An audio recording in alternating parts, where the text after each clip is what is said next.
Three men swagger through his door, spurs jingling with each step. Their leader, a wiry man with a snake tattoo crawling up his neck, runs his finger along a freshly forged blade. "Fine work," he drawls. "James Clayton. My friends call me Crazy Jim." His smile doesn't reach his eyes. "Word is you're the best smith between here and Denver." Sam wipes his hands on his leather apron. "I manage. What can I help you with?" "Need some special work done. Modifications to these." Clayton drops 3 pistols on the workbench. "Custom work, the kind no honest man needs." Boss says money's no object. The sound of hammer striking iron rings through the Montana wilderness. In a town where violence simmers beneath the surface, one man thought he could bury his past beneath the sparks of his forge. But some legends can't stay hidden forever. Before we jump back in, tell us where you're tuning in from. And if this story touches you, make sure you're subscribed because tomorrow I've saved something extra special for you. The morning sun casts long shadows across Copper Springs Main Street as Samuel Hawthorne's hammer strikes true against glowing metal. The rhythmic clunking from his blacksmith shop has become as familiar to the townspeople as their own heartbeats. Sweat glistens on his weathered face as he shapes what will become the blade of a plow, his skilled hands telling nothing of their deadly past. "Señor Sam." Young Gabe Cruz bursts through the workshop door, his enthusiasm cutting through the steady beating of metal on metal. "The Thorn Gang. They're saying they've taken over Three Pines Ranch." Sam's hammer pauses mid-strike, his gray eyes lifting briefly before resuming their work. "That's Sheriff Wilson's business, Gabe."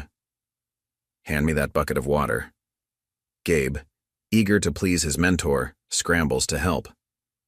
But they say Victor Thorne himself is leading them. 15 men strong, all armed to the teeth. The hot metal hisses as Sam submerges it, steam rising around his scarred hands. Those scars tell stories, stories he'd rather forget. Every town has its troubles, boy. Ours is lacking in horseshoes and plowshares. Speaking of which, he gestures to the pile of unfinished work. The morning progresses with the usual parade of townspeople seeking Sam's services. Rose Martinez, the saloon owner, needs her brass rail repaired. Old Joe Freeman brings in a broken wagon wheel, his knowing eyes lingering on Sam longer than necessary. Each customer brings gossip about the Thorn Gang, but Sam keeps his head down, focused on his craft. It's near midday when the trouble walks in. "I don't do weapons," Sam replies evenly, turning back to his forge. "Try Carson City, there's a gunsmith there who—" Clayton's hand shoots out, gripping Sam's shoulder. "Wasn't asking, Smith. Boss wants it done by sundown tomorrow." The workshop falls silent save for the crackle of the forge. Sam stands perfectly still, his breathing measured. When he speaks, his voice carries the chill of mountain winter. "Take your hand off me, Mr. Clayton." Something in Sam's tone makes Clayton hesitate, but pride wins out. He squeezes harder. "Or what, old man? You'll hammer me to death?" Sam moves with a speed that belies his years. His elbow strikes Clayton's sternum, followed by a precise blow to the throat. Before Clayton's companions can draw, Sam has their leader bent backward over the anvil, hammer hovering inches from his face. "I said, I don't do weapons." Each word falls like a forge hammer. "Now take your business elsewhere." Clayton's men draw their pistols, but a new voice cuts through the tension. "Everything all right here, Sam?" Sheriff Wilson stands in the doorway, one hand resting casually on his holstered gun. His deputy, young Billy Cooper, flanks him with barely contained excitement. Sam releases Clayton, who scrambles up, face red with rage and humiliation. "This ain't over, Smith," he snarls, backing toward the door. "Nobody refuses the Thorn Gang. Nobody." After they leave, Sheriff Wilson studies Sam with concern. "You just made some dangerous enemies, old friends." "They were already enemies, Tom." Sam returns to his forge, but his hands tremble slightly as he lifts the hammer. They just didn't know it yet. That evening, as Sam closes his shop, he finds Maggie Wheeler, the schoolteacher, waiting outside. Her usual composed demeanor is troubled. I heard about what happened. The whole town's talking. People talk. It'll pass. Sam secures the door, conscious of the weight of her worry. These men, Sam, they're different. Sebastian Drake, the railroad baron, he's backing them. They're not just thugs, they're an army with financial support. Sam's eyes drift to the distant mountains painted purple by the setting sun. Every army has its weakness, Miss Wheeler. He tips his hat and turns to leave. Sam, she calls after him. I've seen you watching the children practice their shooting at the fair, the way you correct their stance without saying a word. A blacksmith doesn't know guns like that. He doesn't turn back. Good night, Miss Wheeler. In his small house behind the shop, Sam lights a lamp and moves to a trunk he hasn't opened in years. The key's weight is familiar in his hand, despite all this time. Inside, wrapped in waxed cloth, lies a gun belt. The leather is worn but well maintained, the holsters holding 2 customized Colts that seem to gleam in the lamplight. Hello, old friends, he whispers. Seems like Copper Springs is about to learn why they used to call me Iron Sam. Dawn barely touches the Montana sky when the first shot rings out. Sam's eyes snap open, his hand already moving to the guns he'd left on his bedside table. More gunfire follows, along with the sound of breaking glass and screaming from the direction of Main Street. He finds Gabe huddled behind his workshop, clutching a broken broom handle like a weapon. Senor Sam, the Thorn Gang, they're shooting up Rose's saloon. Get inside, Sam orders, ushering the boy into his workshop's back room. Lock the door! Don't come out until I call you! The scene on Main Street is chaotic. 3 of Thorne's men are taking pot shots at the saloon's windows while townspeople scatter for cover. Inside, he can hear Rose Martinez shouting Spanish curses. Sheriff Wilson and Deputy Cooper are pinned down behind an overturned wagon, unable to get a clear shot. Sam moves like a shadow between buildings, his presence unnoticed in the mayhem. Old instincts surge back, counting shots, noting positions, identifying threats. But the guns stay hidden under his long coat. Not yet. Come on out, Rose. Crazy Jim Clayton's voice carries over the gunfire. Boss just wants to talk business. About your property rates. Tell your boss he can go to hell. Rose's accent thickens with anger. This saloon belonged to my father and his father before him. A bullet splinters the doorframe near her head, and Sam's jaw tightens. Still moving unseen, he positions himself behind the gunman. His hands itch for his Colts, but 20 years of discipline hold firm. There might still be a way to end this without revealing himself. He picks up a loose horseshoe from the ground and weighs it in his hand. The first throw catches one gunman in the back of the head, dropping him instantly. Before his companions can react, the second horseshoe strikes true, and another man falls. The third spins around, gun raised, but Sam is already moving. The skills that once made him legendary now serve a different purpose as he disarms the man with brutal efficiency. The Smith! The last standing gunman yells before Sam's fist silences him. Clayton emerges from cover, his snake tattoo seeming to writhe as he snarls. Should have minded your own business, old man. His gun clears leather with impressive speed, but Sam is already rolling, snatching up one of the dropped revolvers. 2 shots ring out simultaneously. Clayton's bullet throw splinters from the post behind Sam's head. Sam's shot sends Clayton's gun spinning from his hand. That's enough, Sheriff Wilson's voice booms across the street. He and Deputy Cooper have finally found their opening, moving in with weapons drawn. Clayton, you and your boys are under arrest. Clayton cradles his bleeding hand, eyes burning with hatred. You've got no idea what you just started, Smith. When Victor Thorne hears about this, tell him to come see me himself, Sam interrupts, his voice carrying a deadly calm that makes even the sheriff glance at him sharply. I'll be in my shop. As Wilson and Cooper round up the wounded gang members, Rose approaches Sam. Where did you learn to throw like that? Lots of practice with hammers, he deflects, but she's not fooled.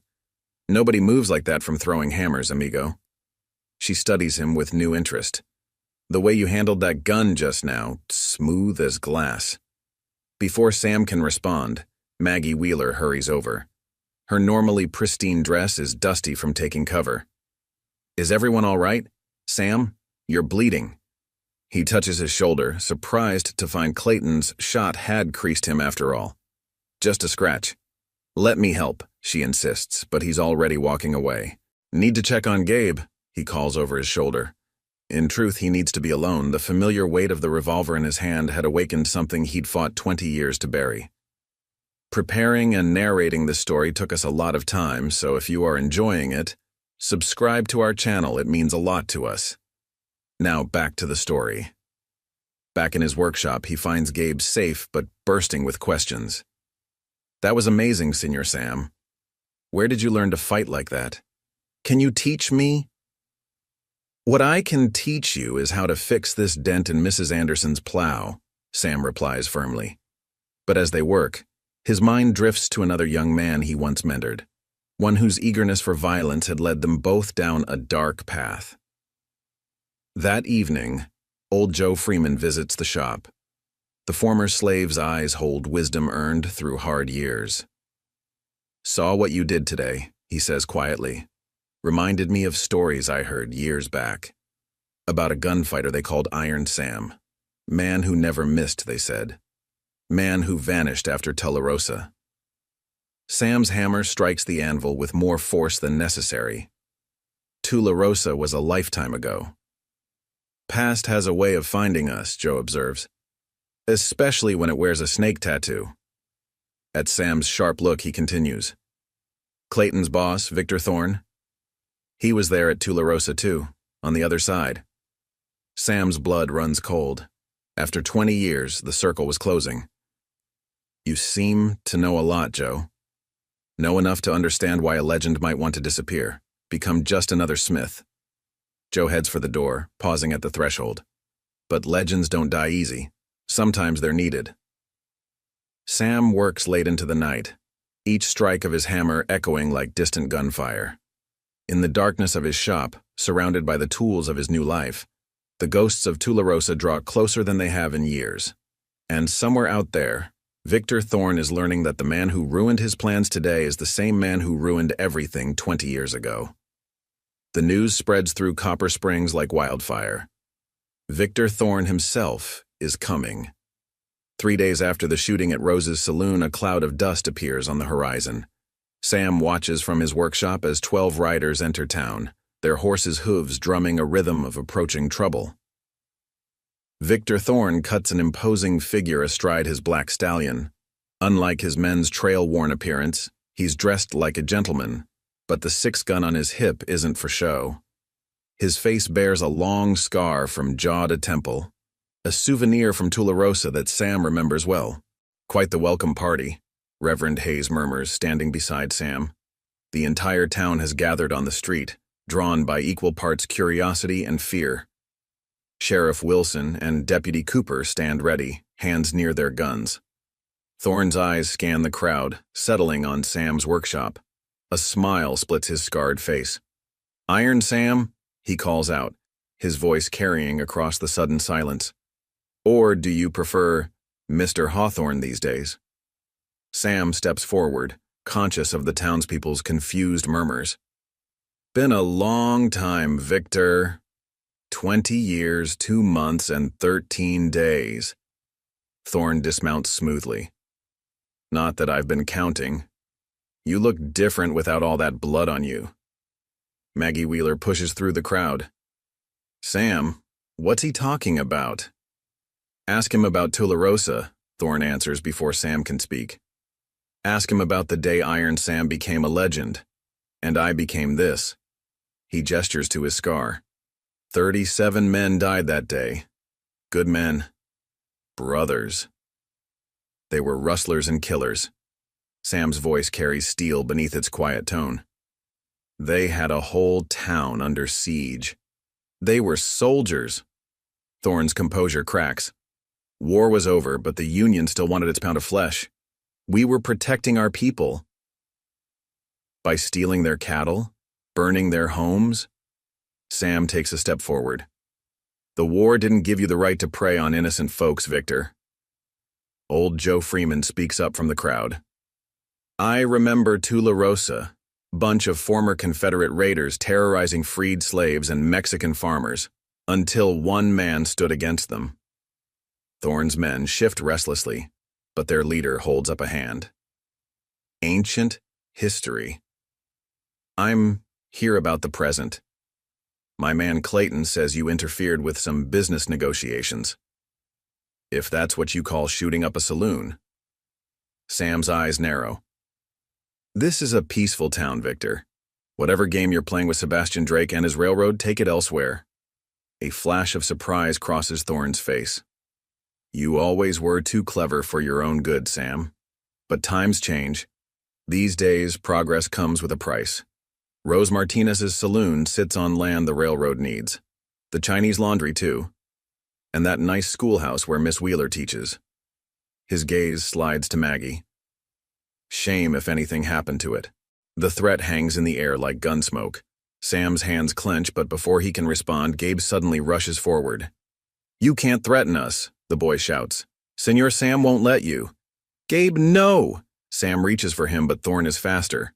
The gang leader snatches Gabe's arm, spinning the boy around to face Sam. This one's yours? Thorne asks, his grip tightening until Gabe winces. Seems you've got a habit of taking in strays like that boy in Tularosa. What was his name? Michael? Sam goes very still. The townspeople can see the change come over him. The quiet blacksmith vanishing beneath something harder, deadlier. Let him go, Victor. Whatever's between us, it's between us. Everything's connected, Sam. Past, present. Thorne pushes Gabe away roughly. You have until sunset tomorrow to leave town. After that, well, history has a way of repeating itself. He remounts his horse, but Sam's voice stops him. You're right about one thing, Victor. Everything's connected, but you forgot what happened last time you gave me an ultimatum. Their eyes lock, 2 decades of hatred bridged in an instant. Then Thorne wheels his horse around. Sunset tomorrow, Iron Sam. Don't make me finish what Tularosa started. As the gang rides out, the townspeople explode with questions. But Sam is already striding toward his workshop, his mind racing. He finds Rose and Maggie waiting inside. The Iron Sam? Rose demands. The one they wrote about in the papers. It was another life, Sam starts, but Maggie cuts him off. We need to know everything, she insists. If we're going to help you fight them, no. Sam's voice is firm. You're going to pack what you can carry, take the women and children to the mission in Cedar Ridge. Thorne's not bluffing. This is our home, Rose says fiercely. We're not running. Sam looks between them, seeing the same determination he once saw in the faces of Tularosa's townsfolk. History repeating itself indeed. But this time, he won't let it end the same way. Then God help us all, he mutters, moving to unlock the trunk that holds his past. As nightfall over to Copper Springs, Sam's workshop becomes a center of activity. Sheriff Wilson stands over a crude map drawn on butcher paper, his weathered face grave.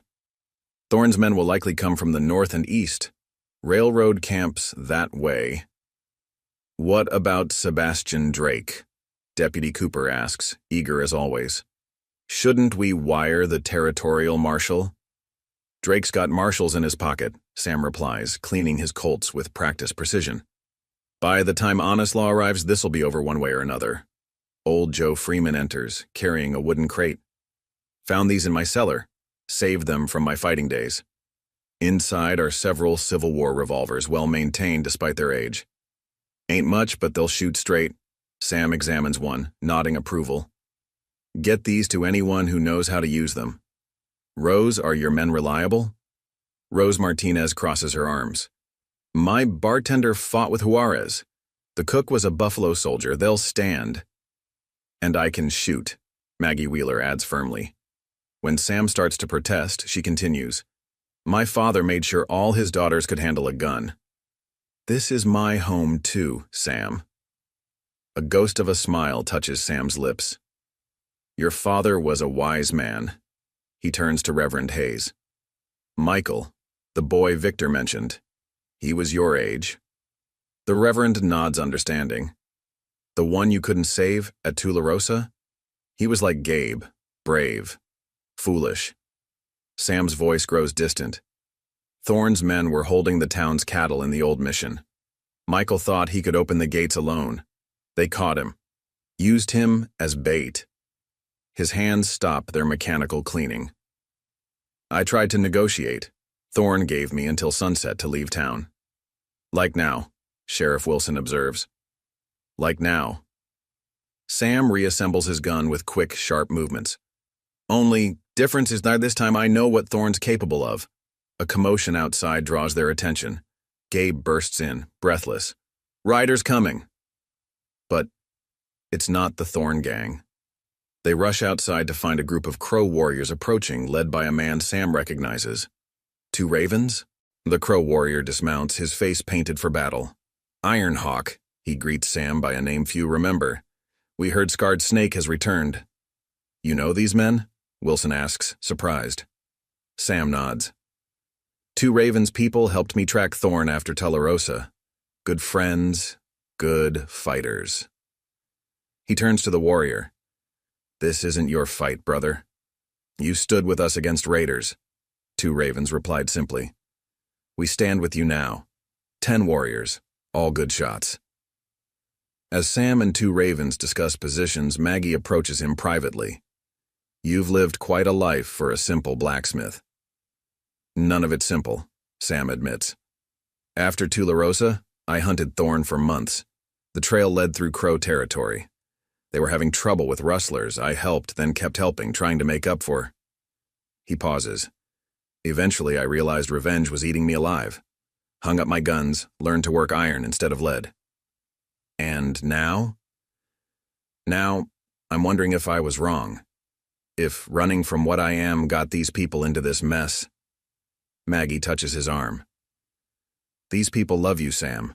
Not despite who you were, but because of who you are. A protector. Their moment is interrupted by Deputy Cooper. Sam, rider coming in fast.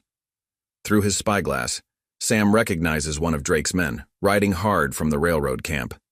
The man nearly falls from his horse as he reaches them. Thorne's gone crazy, he gasps. Shot Drake dead in his own office. Said something about not sharing power or profit.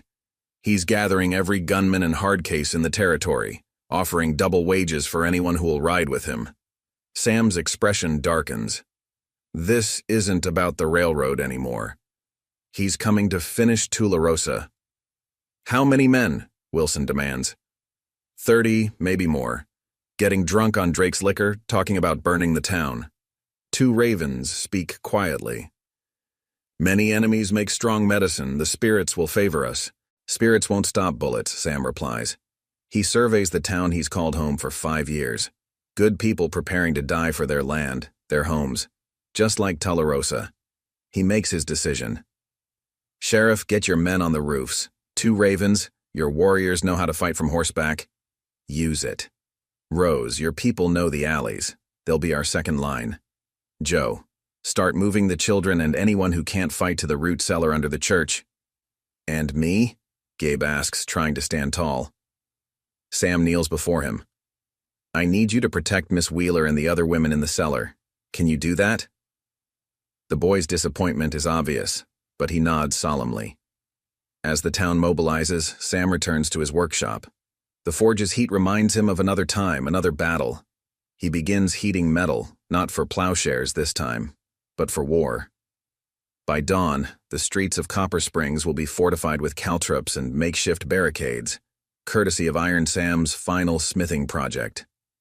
Sunset tomorrow, he murmurs, watching the metal glow. Time enough to remind them why they feared that name? Dawn breaks over Copper Springs with an eerie quiet. Sam walks the streets, checking positions and fortifications. 2 Ravens warriors are hidden in the rocks above town, while Sheriff Wilson's men are positioned strategically on rooftops. The morning sun glints off gun barrels barely visible in windows and behind barricades. Reminds me of Sunday mornings, Reverend Hayes says, joining Sam, when the whole town's holding its breath before service. More like the calm before a storm, Sam replies, adjusting a loose board in one of the barricades. His guns hang openly now, no longer hidden beneath his blacksmith's apron. A horse's whinny breaks the silence. Deputy Cooper rides in fast from his scout position. They're coming. At least 40 riders coming up from the south. South? Sam's eyes narrow. They were supposed to come from the north, from the railroad camp. It's not just Thorne's men, Cooper continues, breathless. I recognize some faces. The Carson City gang, the Miller brothers, even some of the Shadow Creek outfit. They're all riding together. Thorne's built himself a small army. Sheriff Wilson observes grimly. Sam nods. That's why they came from the south, been gathering more men all night. He turns to Rose Martinez. Get everyone into final positions. And Rose, if this goes bad, it won't, she interrupts fiercely. But if it does, there's enough dynamite in my cellar to take half of them to hell with us. As the defenders take their positions, Maggie Wheeler approaches Sam one last time. I wanted you to know. Whatever happens today, you've given this town something worth fighting for. Sam looks at her, seeing the strength behind her gentle demeanor. Miss Wheeler? Maggie, she corrects him. If we're going to die today, at least use my given name. A rare smile crosses his face. Maggie, get to the cellar. Keep Gabe safe. And you keep yourself safe. Iron Sam. The thunder of hooves grows louder. Sam takes position behind his workshop's reinforced wall, overlooking the main street. Through gaps in the planks, he sees them coming. A dark tide of riders, guns gleaming in the morning sun. Victor Thorne rides at their head, his scarred face twisted in anticipation. Iron Sam! His voice booms across the empty street. Last chance. You and these fine folks can still walk away. Like you let them walk away at Tularosa? Sam calls back. Tularosa was a business. This, Thorne gestures at his assembled gunmen. This is personal. 20 years. Personal. Then let's make it personal, Sam replies. You and me, Victor. These men, this town, they've got nothing to do with our quarrel. Thorne laughs. Always the hero. But you're forgetting something. His voice turns hard.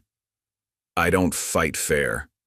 He raises his arm, and hell breaks loose. Gunfire erupts from all sides as Thorne's men charge into town. But Sam and the defenders are ready. 2 Ravens warriors rain arrows from the rocks, while hidden shooters pick off riders with deadly accuracy. The first wave breaks against the barricades. Horses stumble on Sam's hidden caltrops, throwing riders. The narrow streets funnel attackers into killing zones where Rose's men wait with shotguns. Sam moves like a ghost through the chaos, his twin Colts speaking with lethal precision. Every shot finds its mark. Skills honed over decades haven't faded. He catches glimpses of the battle through gun smoke. Sheriff Wilson standing his ground against 3 attackers, Deputy Cooper proving his worth with a rifle, Old Joe Freeman defending the church with surprising vigor. But Thorne's men keep coming. A bullet grazes Sam's arm. Another splits wood near his head. He ducks into the alley beside Rose's saloon, reloading. Through the back window, he sees Rose herself wielding a shotgun, defending her property with Spanish curses and buckshot. Like old times, 2 Ravens appear beside him, bow in hand. Though you're slower now, Iron Hawk. And you're still a terrible shot, Sam retorts, but there's warmth in his voice. They fight together as they did years ago, covering each other's movements with practiced ease. Then Sam hears it, a scream from the church. His blood runs cold as he recognizes Gabe's voice. They're in the cellar, someone shouts. Sam turns to 2 Ravens. Cover me. He runs for the church, guns blazing. 3 of Thorne's men fall before him, but he barely notices. All he can think about is Michael 20 years ago and a promise he couldn't keep. Not this time. This time would be different. Sam crashes through the church doors, the sound of battle muffled by the thick walls. Bullets splinter the wood around him as he races toward the cellar stairs. At the bottom, He finds Reverend Hayes struggling with two of Thorne's men, while Maggie shields Gabe and the other children behind her. "Iron Sam!" one of the attackers shouts in warning, but he's too late. Sam's first shot takes him in the shoulder, spinning him away from the Reverend. The second man raises his gun, but Maggie proves her words about knowing how to shoot, her bullet catching him in the leg. "Everyone all right?" Sam asks, quickly checking the cellar for more threats. "Just scared," Maggie answers, though her hands are steady on her gun. "They were trying to use us as hostages." An explosion rocks the building above them, Rose's dynamite putting in work. Sam helps the Reverend secure the wounded men. "Stay here. Barricade the door after me." "Sam," Gabe calls out. I tried to fight them." Sam kneels beside the boy. "You did good, kid. But the real fight's keeping these people safe. Can you help Miss Wheeler do that?" Gabe nods, standing straighter. Outside, the battle has shifted. Many of Thorne's men are down or fled, but the remaining attackers have taken cover in buildings, settling in for a siege. Sam spots two ravens directing his warriors to higher ground, adapting to the changing fight. "Sam!" Sheriff Wilson calls from behind a water trough. "We got trouble at your shop." Through the gun smoke, Sam sees flames beginning to lick at his workshop's walls. 3 of Thorne's men are throwing torches through the windows, but worse, he can hear hammering from inside. They're after his forge. The weapons, Sam realizes. All the guns he'd refused to modify for Clayton are still locked in his workshop's strongbox, along with documents that could implicate Drake's entire operation. He makes a run for it, bullets kicking up dust around him. Old Joe provides covering fire from the general store as Sam reaches his workshop's back door. Inside, smoke burns his eyes as he navigates the familiar space. 2 men are trying to break into his strong box with sledgehammers. "Looking for these?" Sam's voice makes them spin. His guns bark twice, and both men fall. But as he moves to retrieve the strong box, a familiar voice stops him. "Should have known you'd come for them." Clayton emerges from the smoke, his snake tattoo seeming to writhe in the flickering firelight. His wounded hand holds a gun steady. "Boss wants what's in that box." "Your boss is a dead man walking," Sam replies. "Just like you." Clayton's face twists. Big words from a man who's about to burn. He fires, but Sam is already moving. They grapple in the smoke-filled workshop, Clayton's youth against Sam's experience. A blow to Sam's wounded arm makes him grunt in pain. "Not so legendary now, are you?" Clayton taunts, pressing his advantage. But he's forgotten where they are, in a blacksmith's domain. Sam's hand finds a familiar handle. The hammer's weight is comfortable, natural. Clayton sees it coming, but too late. Iron meets flesh with a sickening crack, and the younger man crumples. Grabbing the strong box, Sam bursts out of the burning building. He's barely clear when the roof caves in, his life's work consumed by flames. But there's no time to mourn it. Gunfire still echoes through the streets. "Sam!" Rose calls from her second-floor window. "Thorne's men are pulling back, but something's wrong. Victor's not with them." A scream cuts through the air, from the church. Sam's blood runs cold as he recognizes Maggie's voice. "You really are predictable, Sam," Thorne's voice rings out. He stands in the church doorway, holding Maggie with a gun to her head. Somehow he'd found another way into the cellar. Always trying to save everyone. That's what got Michael killed, remember? Let her go, Victor. Sam steps into the street, a strong box still in hand. "This is what you want, isn't it? Drake's papers, proof of everything?" "Drop the box," Thorne orders. "And those fancy guns, too. We're going to finish this like we should have at Tularosa." Sam slowly sets down the box, his guns following. "Like we should have? You mean with you hiding behind an innocent woman?" "I mean with you dead," Thorne snarls. He shoves Maggie aside, raising his gun, but she doesn't fall. Instead, she drives her elbow back into Thorne's gut, just as Sam taught her during their secret shooting lessons. It's enough. A moment's distraction. Sam draws. 2 shots thunder as one. Smoke curls from both guns in the sudden silence. For a moment, neither man moves. Then blood spreads across Thorne's chest, directly over his heart. His scarred face registers surprise as he looks down. "You've gotten faster," he manages, before crumpling to the church steps. Sam holsters his smoking gun, the bullet graze on his shoulder, barely registering. He quickly checks Maggie for injuries. "Are you all right?" "I'm fine," she assures him, though her hands shake slightly. "The children—" "Safe," Gabe's voice calls from the cellar. He peers out, eyes wide. "We barricaded the door like you said, but they found another way in through the tunnels under the church." Sam helps Maggie steady herself, then turns to Thorne's body. The man who'd haunted him for 20 years, who'd driven him from Gunslinger to Blacksmith and back again, now lies still in the Montana dirt. But there's no satisfaction in it, only a bone-deep weariness. "Sam!" Sheriff Wilson's shout breaks the moment. "His men are regrouping at the north end of town." Indeed, the remaining outlaws, perhaps 15 strong, have rallied behind the water tower. Without Thorne or Clayton to lead them, they seem uncertain, but desperation makes them dangerous. They're trapped now, Deputy Cooper observes, reloading his rifle. Railroad camps behind them, our men are in front. Nowhere to run. Sam studies the situation. 20 years of gunfighting experience weighing the odds. That's what makes them deadly. A cornered wolf fights hardest. 2 ravens appear beside them, his war paint streaked with smoke and blood. My warriors can circle behind them through the rocks, catch them in the crossfire. "No," Sam's voice is firm. "Enough blood's been spilled today." He steps into the street, walks halfway toward the water tower. His voice carries clearly in the morning air. "Listen to me. Thorne's dead. Clayton too. Whatever they promised you, whatever brought you here, it's finished." "Easy for you to say," one of the outlaws shouts back. "You've got a home here. We ride out. We still wanted men." "Then ride south," Sam replies. "Mexico's 3 days of hard ride. Take Thorne's share of Drake's money. It's in my strongbox. Should be enough to start new lives." He pauses, letting that sink in. "Or stay and die here. Your choice." Murmurs run through the outlaws' ranks.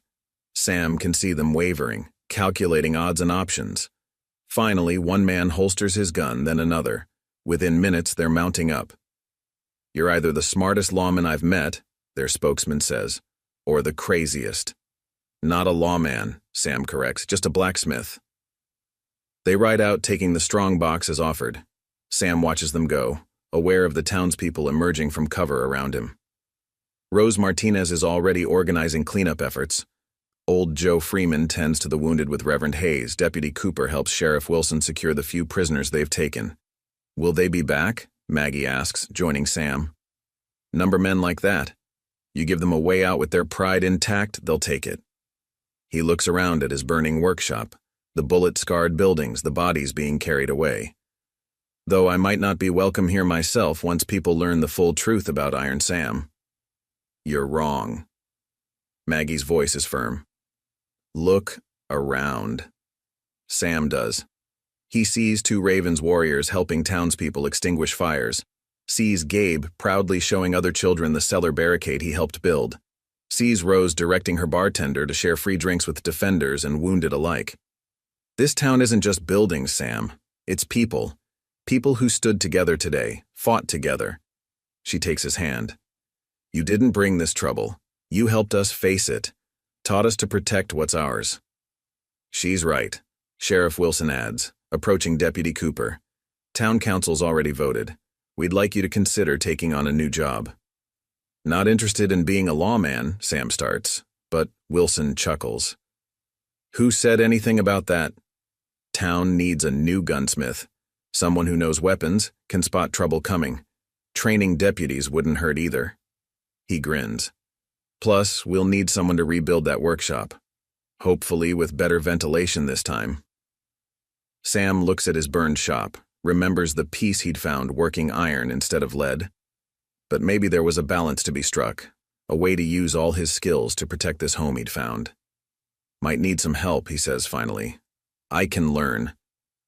Gabe volunteers instantly, earning laughs from the adults. Could use a teacher too, Cooper adds. Someone who knows their way around a gun can help folks defend themselves. He glances meaningfully at Maggie, who blushes. Sam feels the weight of his guns, tools that had defined his past. But now perhaps they could help secure a future.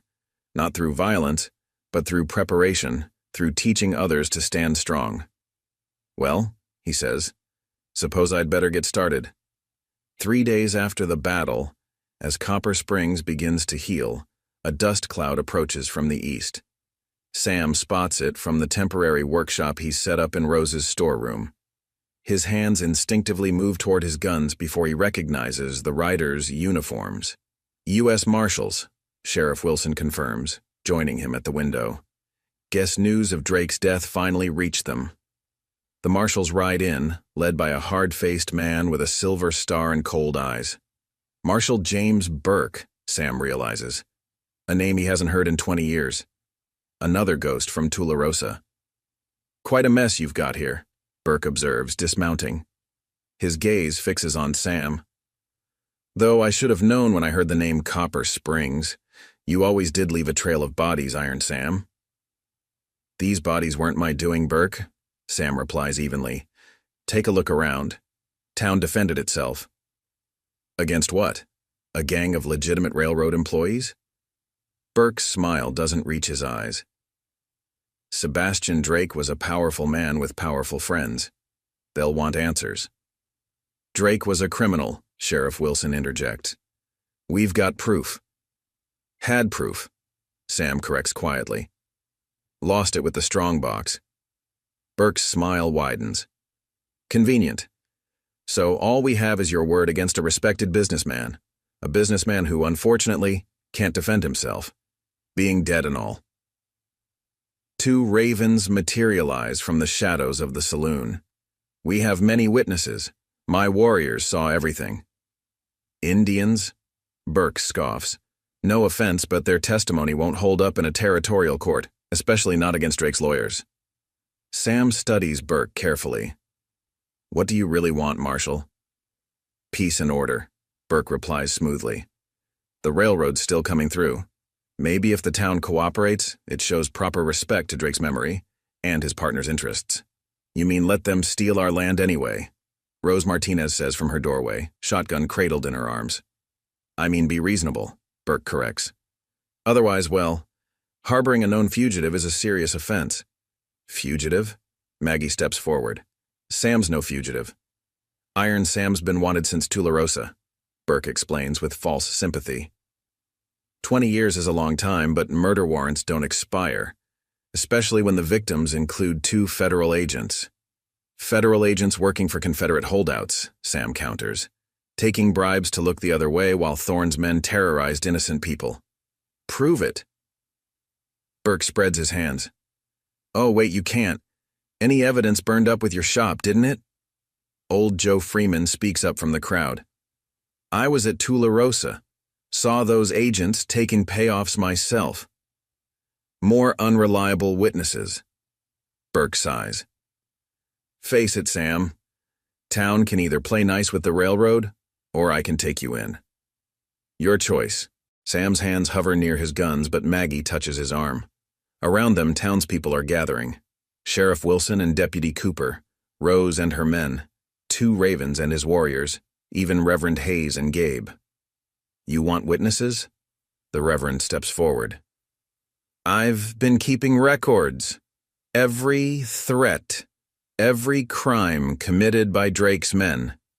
Signed affidavits from townspeople, documented evidence. The church keeps excellent records, Maggie adds with a small smile. We may have lost Drake's papers, but we've built our own case, one that will stand up in any court. Burke's confident demeanor slips slightly. That's interesting, but it doesn't change the warrants on Iron Sam. About that, Sheriff Wilson drawls. Just got a telegram from the territorial governor this morning. Full pardon for Samuel Hawthorne, in recognition of his service to Copper Springs and other communities. He pulls out an official-looking paper. Seems the governor's been hearing good things about our town's stand against corruption. 2 Ravens chiefs has some influential friends in the territorial capital. The Crow warrior grins. Many moons of trading. Many stories shared. Burke's face darkens. This isn't over. The railroad? We'll have to negotiate fairly, Sam finishes.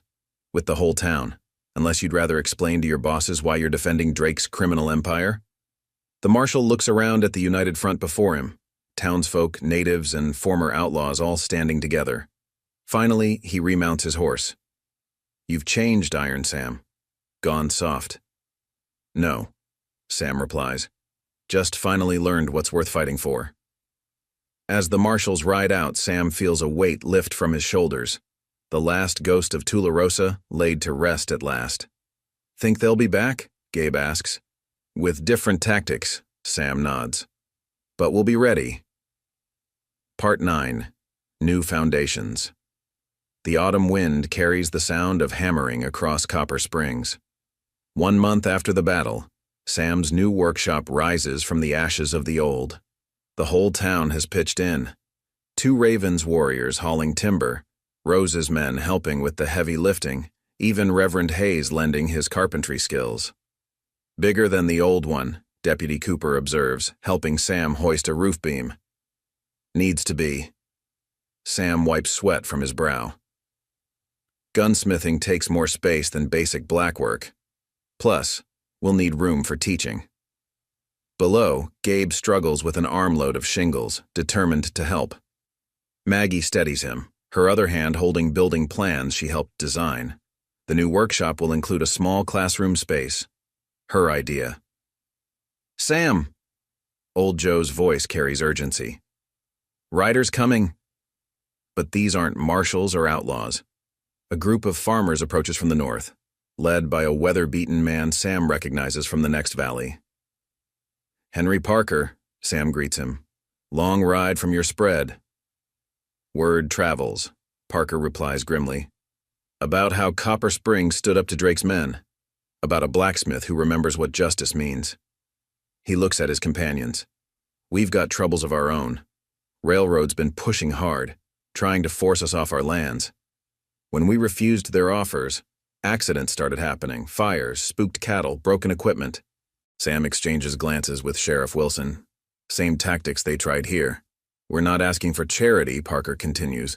We can pay for help.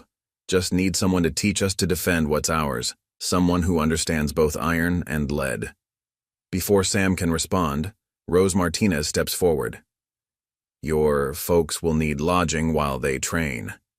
My rooms are available at fair rates. And my warriors can patrol your lands while you learn, 2 Ravens adds. Keep the railroad men honest. Sam looks around at his people, his community, already moving to help their neighbors. He remembers his own words to Burke about what's worth fighting for. We'll need to expand the classroom, he tells Maggie. She smiles. Already working on the plans. The next few days bring more changes. Farmers rotate through town in small groups, learning not just shooting, but strategy. Sam teaches them to fortify their homes, to create defensive positions, to work together. Maggie helps organize the training schedules while Gabe proudly assists with basic gunsmithing lessons. Just like a school, Reverend Hayes remarks one evening, watching farmers practice at the newly built shooting range. More like a community, Sam corrects, adjusting a farmer's stance. People helping people. But not everyone welcomes the changes. Sam notices strangers in town, railroad company men trying to look inconspicuous, taking notes on who comes and goes. Burke's marshals make regular patrols past the town limits, a reminder of federal attention. They're scared, Old Joe observes, not of guns, but of people standing together. That's what really frightens them. One morning, Sam finds Maggie adding something to her lesson plans. Teaching more than reading and writing now? History, she replies. The children should know about Tularosa, about Drake, about their parents' stand, about a blacksmith who helped them find their courage. Speaking of courage, Sam clears his throat. Been meaning to ask you something. But he's interrupted by shouts from the street. A rider gallops in, one of Parker's men, his horse lathered. Railroad's called in strikebreakers, he gasps. Pinkerton men, 20 of them headed for Wilson's Creek. That's the Parker spread, Sheriff Wilson says grimly. Sam checks his guns, no longer hidden but worn as tools of his trade. Get 2 Ravens, and someone finds Rose. We'll need her dynamite again. Sam, Maggie catches his arm. What you were going to ask? He looks at her, this woman who's helped him build something more than a workshop, more than a school. It'll keep. Got some teaching to do first. The sun hangs low over Wilson's Creek as Sam and his group approach the Parker Ranch. 2 Raven scouts have already located the Pinkerton men. They're making camp in the shadow of Parker's North Ridge, their equipment suggesting a long stay. Professional outfit, Sheriff Wilson observes through his spyglass. Repeating rifles, proper field gear. These aren't common thugs. Makes them more dangerous, Sam agrees. Also makes them smarter. Might be able to reason with them. Rose Martinez scoffs. Pinkertons don't reason. They follow orders. Then we give them new orders. Sam checks his guns one last time. Sheriff, take your deputies around the east side. 2 Ravens, get your men in those rocks above them. Rest of you stay with the wagons until my signal. What signal? Deputy Cooper asks. Sam mounts his horse. Trust me, you'll know it. He rides openly toward the Pinkerton camp, noting their disciplined response. Men move to defensive positions smoothly, but nobody shoots. Their leader steps forward, a tall man with a cavalry bearing and a well-trimmed mustache. That's close enough, the Pinkerton captain calls. This is private property. Funny, Sam reins up. Was about to say the same thing. This land belongs to Henry Parker. Mr. Parker's claim is in dispute. We're here on behalf of the Western Railroad Trust to secure company interests. By secure, you mean burn out honest farmers? Sam's voice carries across the cooling air. Like Drake's men tried in Copper Springs? The captain's eyes narrow. Sebastian Drake's methods were regrettable. We represent legitimate business interests, operating within the law. Law's got a funny way of changing depending on who's paying for it. Sam shifts in his saddle. But some things don't change, like people's right to defend their homes. Is that a threat, Mr. Hawthorne? Sam Hawthorne. Though some folks used to call me Iron Sam. The name ripples through the Pinkerton ranks. Their captain's face tightens. The Iron Sam? From Tularosa. Same one who stopped Drake's men in Copper Springs last month, Sam confirms. Now I'm giving you a chance to ride out, more than Thorne got. We have orders. You have a choice, Sam interrupts. Look around. On cue, 2 Ravens warriors appear on the ridgeline, bows drawn. Sheriff Wilson's men emerge from cover, rifles ready. Behind Sam, the wagons roll forward, revealing Rose's men and Parker's farmers, all armed and determined. Railroad's paying you to pressure farmers, Sam continues. But they're not paying you to die, 20 of you, twice that many of us. And unlike Drake's men, we know this land. The captain surveys the forces arrayed against him. Even if we leave, the railroad will just send more. Probably, Sam agrees. But next time, send men willing to talk first. Railroad wants to build through here? Fine. But they'll deal fairly with the people who work this land. No more strong-arm tactics. You're asking us to go against our contracts. I'm offering you a way to complete your mission without bloodshed. Railroad needs cooperation more than corpses. A tense moment passes as the captain considers. Finally, he nods. We'll withdraw, but this isn't over. Never is, Sam agrees. Question is, how do we want it to continue? As the Pinkertons break camp, 2 Ravens join Sam. They will return with more men. Yes, Sam watches them ride out. But we'll be more ready. Every farm they pressure means more people training in town. More people standing together. Like tribes joining to face a common enemy, two ravens observe. Your town becomes stronger. Our town, Sam corrects. He looks at the assembled group, natives and settlers, lawmen and former outlaws, all united. Copper Springs is changing, maybe the whole territory with it. Later, as they ride back to town, Maggie brings her horse alongside Sam's. That was quite a speech. Ever considered teaching diplomacy instead of gunfighting? Reckon they go hand in hand these days. He pauses. About what I wanted to ask earlier. Sam, riders coming. Cooper's warning cuts him off again, but this time it's friendly faces. More farmers from the south, hearing rumors of Copper Springs stand against the railroad. More people seeking help, seeking training, seeking community. Town's getting crowded, Sheriff Wilson comments. Sam watches the sun set behind the mountains, thinking of his burned workshop rising anew, of Maggie's expanding school, of a community growing stronger through adversity. Good thing we're building bigger, he says.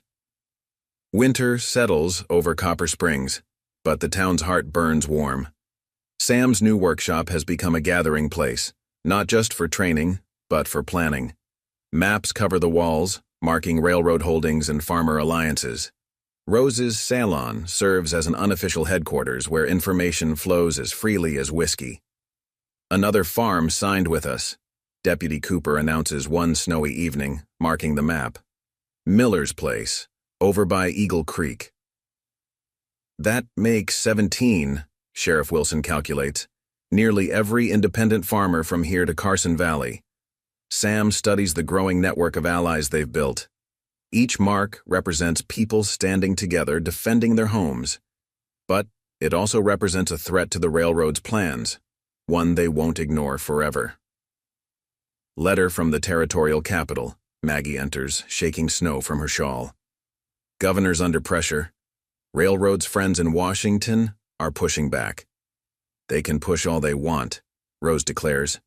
We've got the law on our side now. Law's one thing, old Joe cautions. Money's another. Railroad's got deep pockets. As if to prove his point, a commotion erupts outside. Two ravens burst in, his usual calm shattered. Iron Hawk, the railroad camp. They're moving. Hundreds of men, heavy wagons. Sam grabs his coat. At the edge of town, he can see torchlight in the distance. Through his spyglass, he counts at least 50 wagons and twice as many men. Not just Pinkertons this time, Sheriff Wilson observes grimly. Look at those wagons. They're carrying building supplies. They're planning to stay. And enough arms to outfit a small army, Sam adds, noting the telltale shapes of gun crates. Back in town, he finds Maggie organizing the women to prepare food and medical supplies. Like you taught us, she says. Be ready for anything. Get word to the outlying farms, Sam instructs Cooper. Tell them to bring their families to town. Better to defend one position than 20. Through the night, farmers arrive with wagons loaded with supplies and determination. Two Ravens warriors patrol the perimeter, while Rose's men fortify buildings. By dawn, Copper Springs has transformed into a fortress. Sam walks the streets, checking preparations. He finds Gabe teaching younger children to load cartridges under Reverend Hayes's supervision. Just like you showed me, Senior Sam, the boy demonstrates proudly.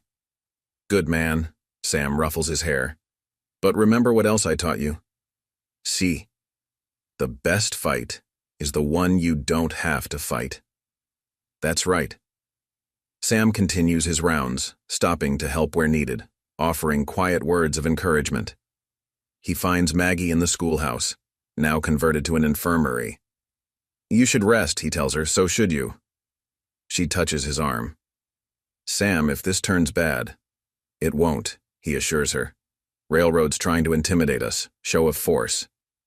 And if it's more than a show? Before he can answer, old Joe hurries in. Riders coming. Under a white flag. Sam finds Sheriff Wilson already waiting in the street. 3 men approach, a Pinkerton captain Sam doesn't recognize, a railroad executive in an expensive coat, and Marshal Burke. Quite an impressive operation you've built, Iron Sam, Burke calls out. Almost like you're preparing for war. Just protecting our homes, Sam replies evenly. Something about hundreds of armed men arriving uninvited gets folks nervous. The railroad executive steps forward. Mr. Hawthorne, I'm Theodore Whitfield, Vice President of Western Railroad Trust. I've come to negotiate. Awful lot of guns for a negotiation. Insurance? Whitfield smiles thinly. Your reputation precedes you as you grow at influence in the territory. Not my influence, Sam corrects. People's choices, to stand together. Indeed, a fascinating experiment in democracy. Whitfield's tone suggests it's anything but fascinating. Unfortunately, progress can't be held hostage to local interests. The railroad will be built. Nobody's stopping your railroad, Sheriff Wilson interjects. Just saying you'll build it fair, pay honest prices for land, respect property rights. We've tried reasonable offers, Whitfield signs. They were refused. Now we must consider more direct approaches. Like Drake's approach? Sam's voice hardens. That didn't end well for him. Drake was a blunt instrument. We prefer subtlety. Whitfield produces a document. For instance, this telegram from the territorial governor. Seems he's reconsidering your pardon, Iron Sam. Something about new evidence from Tularosa? Spring brings more than just fresh grass to Copper Springs. With the railroad's cooperation secured, settlers and merchants flood into the territory. Sam watches from his workshop as new buildings rise along the main street, bringing both opportunity and challenge. Another gunsmith setting up shop, Deputy Cooper reports one morning. Third one this month. Calls himself Fast Eddie from Chicago. Sam continues working his forge. Town's big enough for competition. That's not the problem, Sheriff Wilson enters, looking troubled. These new gunsmiths, they're not just selling weapons, they're selling stories about Iron Sam, the legendary gunfighter turned teacher. Stories don't concern me, Sam replies, but Wilson shakes his head. They're drawing trouble. Young guns looking to make a name. 3 arrived just yesterday, all asking about you. Before Sam can respond, 2 ravens appear in the doorway. Ironhawk, riders coming from the south, not friendly. No, Sam decides, this isn't a town problem, they're here for the legend. Then they get all of us, Maggie's voice is firm. She stands in the schoolhouse doorway, students safely inside. That's what we built here. Sam looks at his wife, remembering why he fell in love with her strength. But before he can argue, the riders reach Main Street. Their leader, barely old enough to grow a proper beard, sits tall in his saddle. Iron Sam, he calls out. Name's Lieutenant Marcus Wade, formerly of the 7th Cavalry. Heard you're teaching men to fight. Teaching them to live, Sam corrects. Something you boys might consider. Wade laughs. Live like what? Soft townsmen? Railroad slaves? He spreads his arms. West is changing, old man. Men like us, with the skills, we should be taking control. Teaching people to fear us, not work with us. What did you learn in the Army, Lieutenant? Fear and control. Learned that power speaks louder than words. Wade's hand hovers near his gun. Learned that legends need testing. Sam steps forward, but Gabe suddenly rushes out of the workshop. Senor Sam, the new telegraph. Message from Judge Hayes, the railroad. One of Wade's men draws a lightning-fast gun aimed at Gabe. Before anyone can blink, Sam's bullet takes the gun from his hand. The shot so precise it leaves the shooter's fingers intact. That's one test, Sam says quietly. Want 5 more?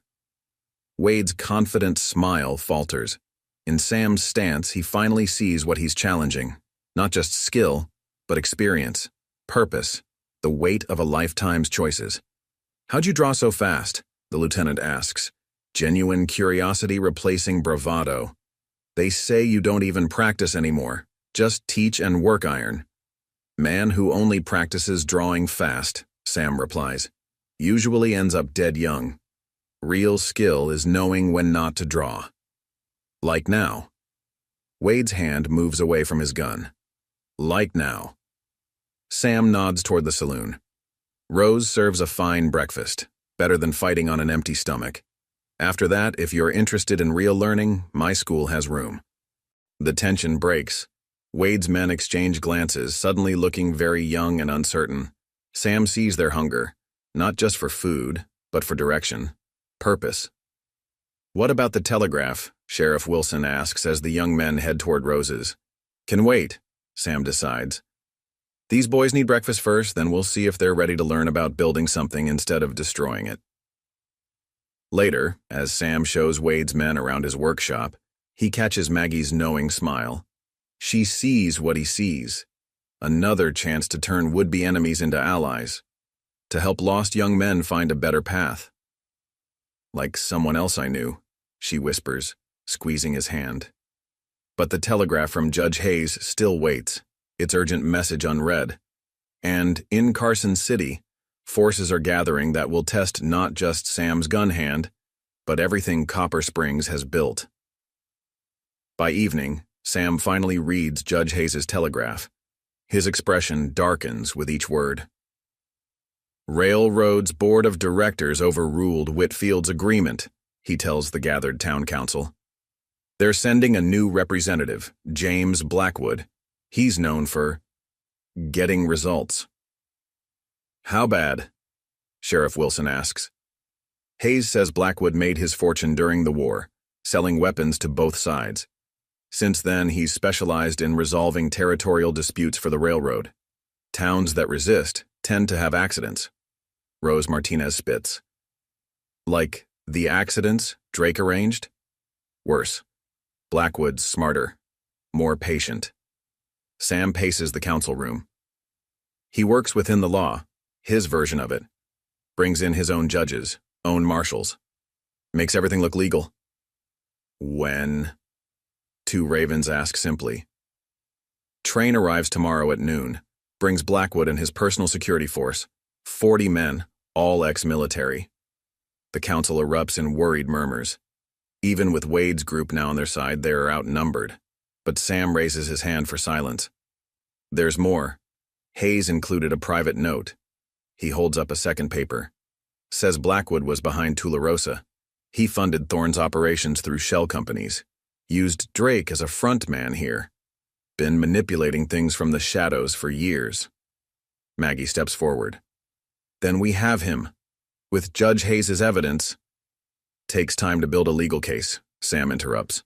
"Blackwood won't give us that time. He'll move fast, try to break our alliance before Hayes can act." The farmers, old Joe Freeman realizes, if they threaten the outlying farms first. Sam nods grimly.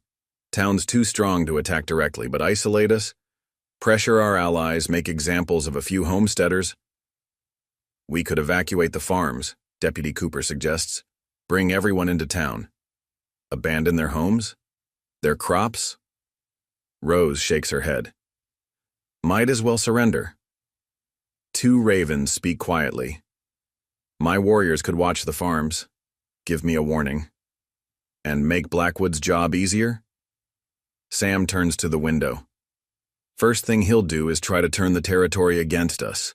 Armed natives near settler homes, he'll cry uprising faster than a rattler strikes." The council falls silent, the weight of their situation settling in. Everything they've built, the alliances, the trust between different peoples, the hope for a better way, all threatened by a man who profits from division and fear.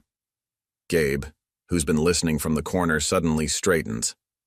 "What about Fast Eddie?" "And the other new gunsmiths." Sam turns. "What about them?" "They came here because of your legend, Senor Sam, because Iron Sam teaches now. What if—" The boy's excitement builds. "What if you taught more, not just locals but others, good people who want to learn, want to help?" Maggie's eyes light up. The boy's right. Blackwood expects to find a town. What if he finds a school? A place where peacekeepers learn their trade. More than that, Sheriff Wilson adds. A symbol. Show the territory this isn't about resistance. It's about education.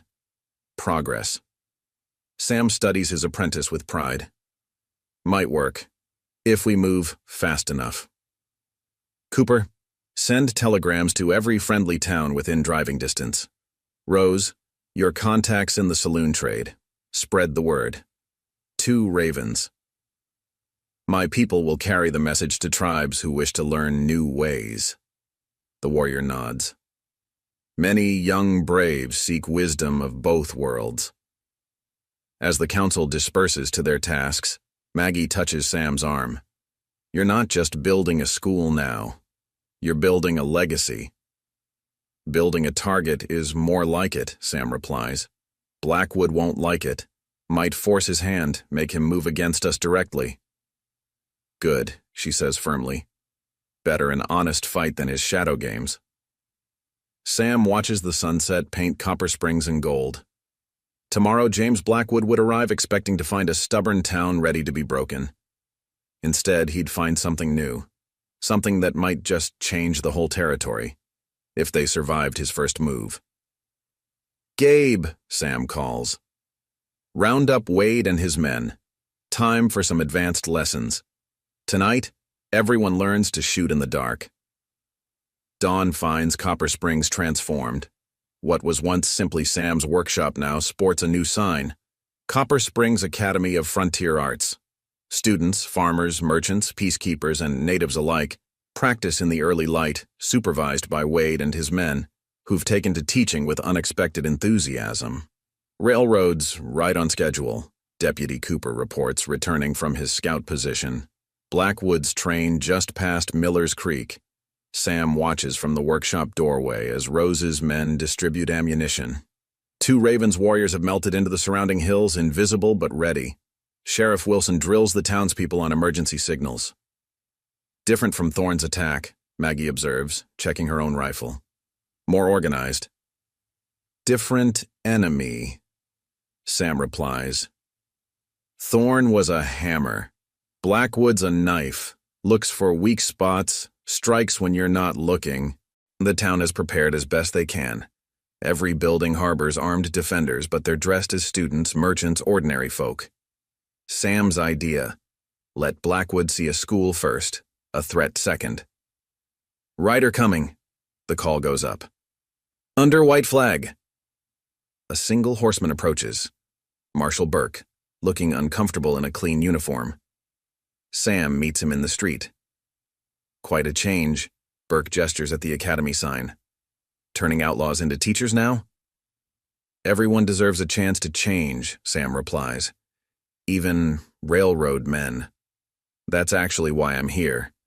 Burke dismounts. Blackwood sent me to warn you. He's different from Drake, from Thorne.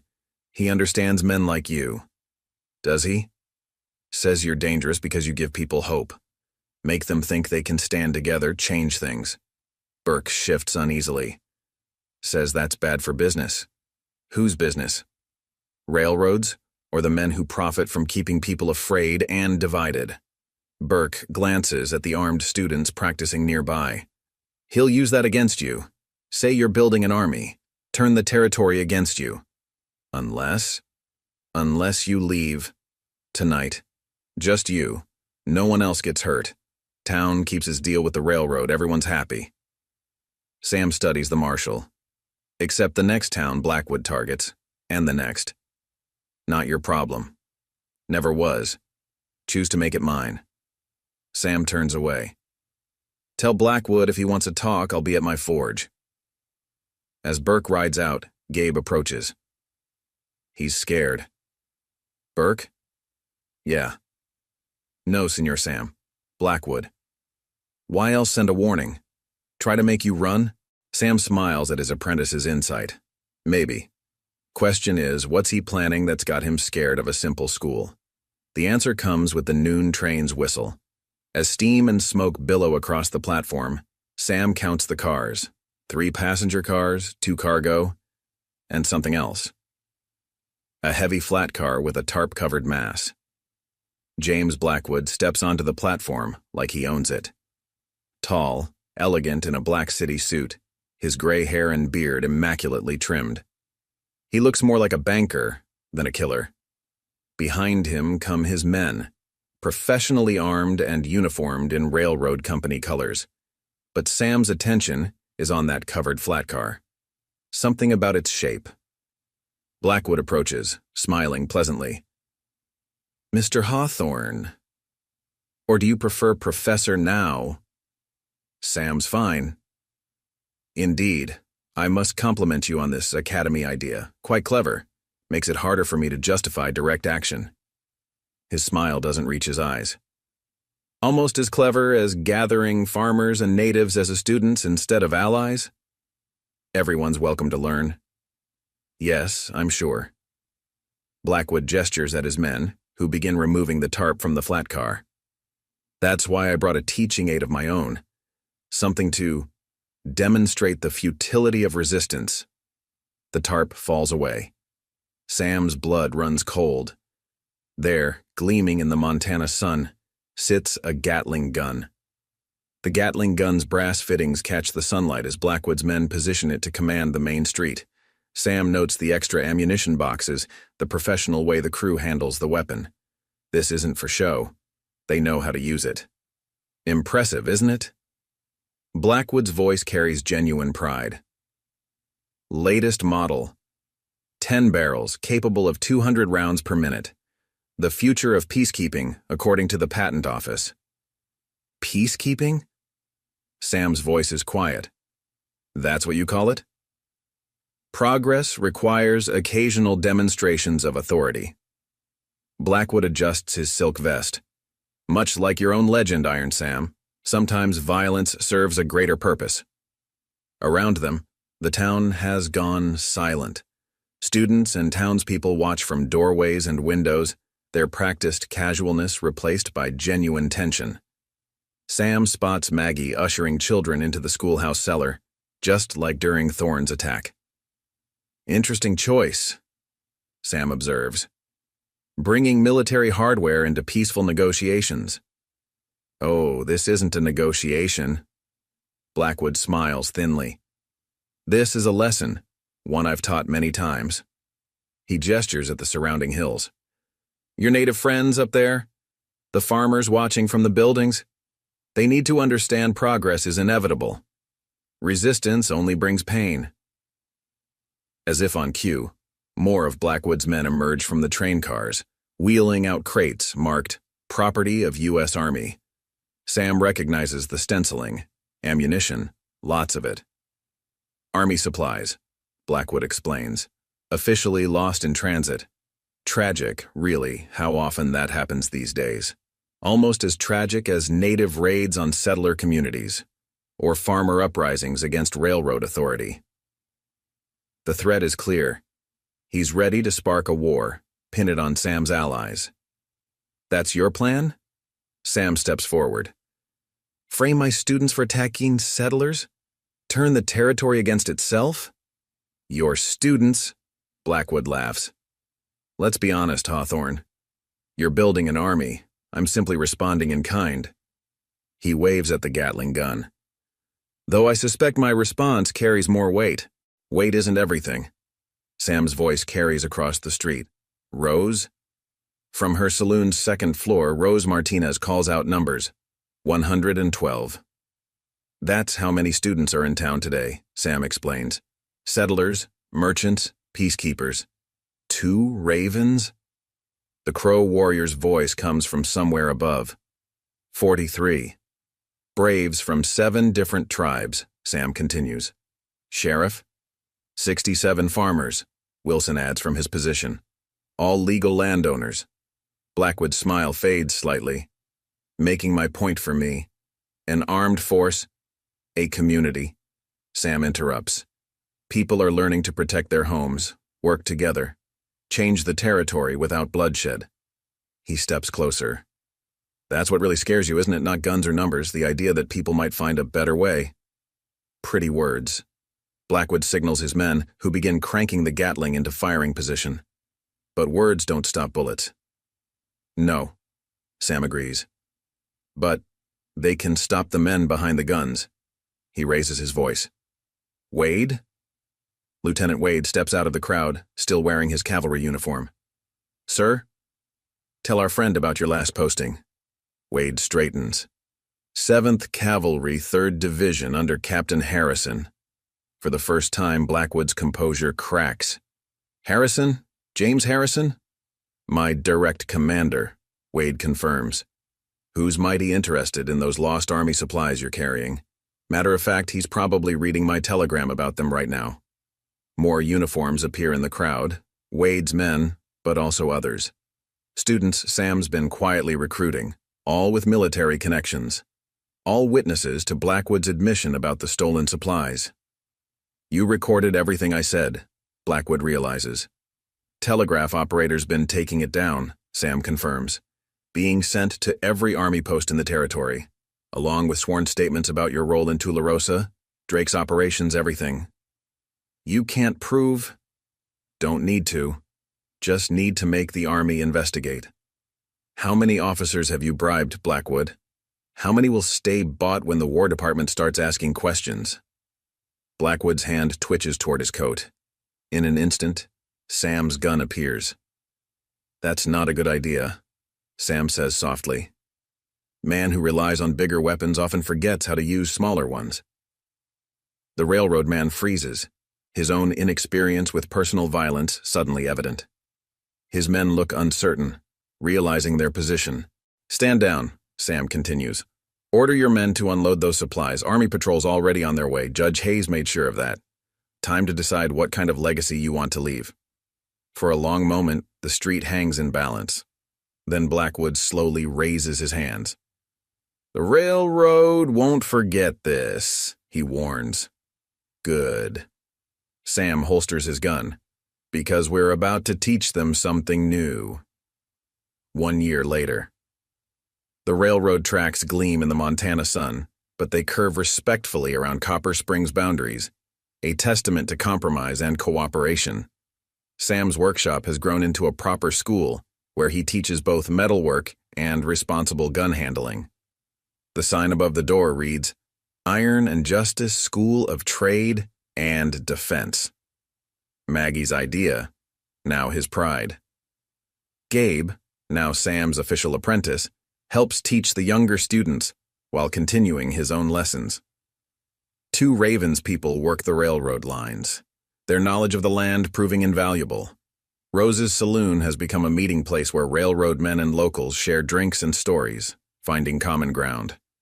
On quiet evenings, Sam and Maggie sit on their porch, watching the town grow. Sometimes Judge Hayes visits, bringing news from Carson City. The governor has appointed Sam to a special commission on territorial development, though he prefers working with his hammer and teaching his students. They say the legend of Iron Sam hasn't died. It's just changed, like the man himself. Now it's a story of redemption, of finding strength not in standing alone but in helping others stand together. And in Sam's workshop, beside his carefully maintained guns, hangs a simple iron sign he forged himself. It reads, The strongest metal isn't iron or lead. It's the bonds between good people. Up next, you've got 2 more standout stories right on your screen.